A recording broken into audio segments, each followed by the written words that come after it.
अमेठी से स्मृति ईरानी ने अपना पर्चा नामजदगी दाखिल किया। बता दें कि पर्चा नामजदगी दाखिल करने से पहले वो रोड शो करती हुई नजर आई। अमेठी में रोड शो किया। कांग्रेस और बीजेपी कारकुनान में झड़प इस रोड शो के दौरान देखने को मिली। स्मृति ईरानी के रोड शो के दौरान आपस में कांग्रेस और बीजेपी के कारकुनान लड़ते झगड़ते और भिड़ते नजर आए, जिसके बाद पुलिस को मुदाखलत करनी पड़ी और कांग्रेस के कारकुनान को यहां से खदेड़ा गया। अमेठी से स्मृति ईरानी ने पर्चा नामजदगी दाखिल किया है। ये तस्वीरें रोड शो की हैं। आपको बता दें कि अमेठी में रोड शो करने के लिए उतरी स्मृति ईरानी और उसके बाद अपना पर्चा नामजदगी दाखिल करने के लिए पहुंची। लगातार अमेठी में अपनी मौजूदगी दर्ज कराती हुई नजर आ रही है। ऐसे में इलेक्शन का वक्त अब करीब आ चुका है। पर्चा नामजदगी दाखिल कर दिया, आज नॉमिनेशन दायर किया और उससे पहले लोगों के बीच पहुंची। लोगों को अपनी ओर राग़िब करने की एक और कोशिश स्मृति ईरानी यहां पर करती हुई नजर आई।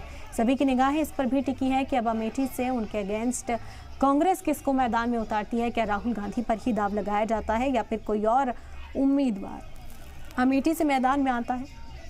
लेकिन फिलहाल अपने हक में माहौल बनाती हुई स्मृति ईरानी नजर आ रही हैं। रोड शो किया गया स्मृति ईरानी के जरिए। उनके साथ एमपी के सीएम भी मौजूद रहे।